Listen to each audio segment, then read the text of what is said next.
Tātad pienāca kārtējais rīts.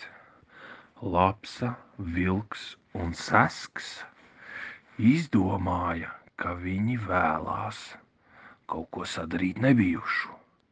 Lapsa pamodās un teica: Labrīt, puiši, es gribu kartupeļus mundierī, ugunskurā ceptus.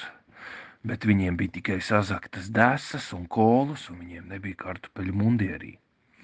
Sasks, kā dumjākais no bara, prasīja vilkam, kas tas ir kartupeļu mundierī. Vilks teica, pagaidi. Un Lapsa teica, es šodien uzvilkšu augšpēžu kurpes, sakrāsošos un gaidīšu, kad jūs mani pacienāsiet ar vakariņām. Esmu vienīgā dāma šajā kompānijā, un jums vajadzētu mani lutināt. Labi, vilks ar sasku teica, un devās meklēt kartupeļus. Pa ceļam vilks stāstīja saskam, kas ir kartupeļu mundierī, un domāja, kur lai tos sagādā. Viena opcija bija pie topa, bet viņiem nebija naudas, jo viņi negribēja strādāt. Un tad otra opcija, viņi bija dzirdējuši par Jānīša Raunas kartupeļiem un domāja doties uz Raunu pēc kartupeļiem. Ceļš bija diezgan tāls, bet vilks ar sasku gāja diezgan ātri, un pēc 3 stundām jau viņi sasniedza Augškāpu kalnu. Vilks rādīja saskam, lai viņš ir kluss, jo tur bija sargs un zefīrs. Viņi līda no strauta puses, tīrumā iekšā, bet viņi bija tik slinki, ka viņi paši negribēja rakt. Viņi zināja, ka Jānītis tagad rok kartupeļus un gatavo produkciju nes uz pagrabu. Kamēr saskam bija jāskata perimetrs, tikmēr vilks ieskrēja iekšā pagrabā. Paķēra maišeli ar kartupeļiem 30 kilogramīgo un nesās ārā un skrēja pāri laukam, skrēja. Tad, kad viņš bija aizskrējis pāri laukam, viņš bļāva saskam. Saska! Nāc šurpu! Bet to sadzirdēja sargs un zefīrs. Viņš bija taisni saulītē gulējis uz muguras.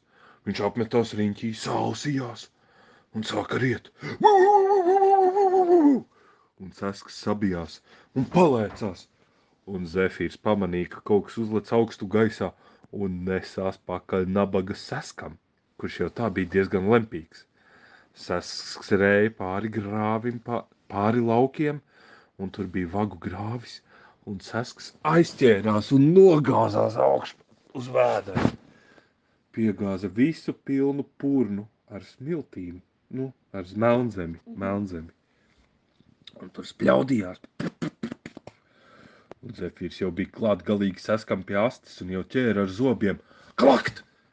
Bet saska paņēma un izrāva asti un skrēja tā, kā nekad nebūtu skrējis, jo viņam bija bail no zefīra. Vilks tikmēr nesa maisu, viņš jau bija uznesis maisu gandrīz līdz pašai ceļmalai Branti smiltene. Un sasks nāca aizelsies. Tu redzēji to lielo balto lamzaku? Viņš man gandrīz nokoda asti. Vilks saka, vai tad ir nokosta, vai tad iekoda? Gandrīz neskaitās. Tagad tu līdz vidzemītei panesīsi maisu, tad ec atkal bišķīt, un tad aiziesim atpakaļ uz Niedrāju. Tā viņi nesa. Sasks jau bija piekusis līdz Tūterkalnam nest maisu. Un viņš teica vilkam, vilk, panes tu maisu. Tie Jānīša garšīgie kartupeļi ir ļoti smagi. Un vilks aiznesa līdz vidzemītei, un tad no vidzemītes līdz Mācītāja ezeram, ja viņi negāja caur pilsētu ar maisu, ja viņus atkal apturētu pašvaldības policija. Viņi gāja caur Mācītāju muižu, caur to mazo miestu, kur Adamsonam bija mājas un lauki, caur Grotūzi, tad riņķī caur Brutuļiem un tad uz Niedrāju. Tā viņi aizgāja, jau galīgi bija piekusuši nest smago maisu. Sakurināja ugunskuru, sabēra iekšā uz oglēm kartupeļus, aizgāja paši nopeltēties.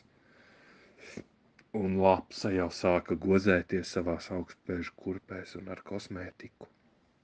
Un tad puiši izķeksēja no ugunskurā ārā kartupelīšus, kas bija oglēs apdeguši melni un sāka mizot priekš savas vienīgās dāmas.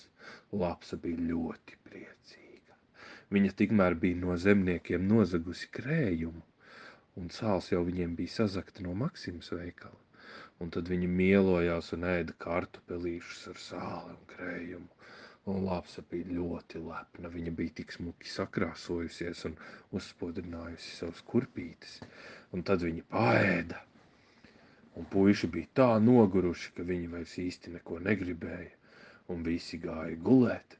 Laps arī uzvilka pidžāmu, nolika savas kurpītes pie guļvietas, notīrīja Niedrā ezerā kosmētiku un devās pie miera. Un Lapsa teica: paldies, puiši, par gardajām vakariņām. Sen tik gardus kartupelīšus nebija ēdusi. Un tad visi zvēri gāja gulēt. Tā daram arī mēs. Un kas tev patika visvairāk, pasaka, Apele?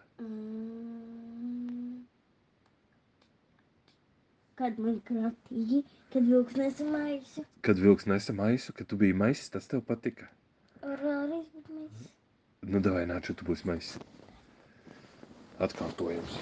Pagrāba smagāko maisu. Uzskrēja pāvjānīgs tīrumam. Gandrīz no maisa kartupeļi bija ārā. Bet viņš aizskrēja.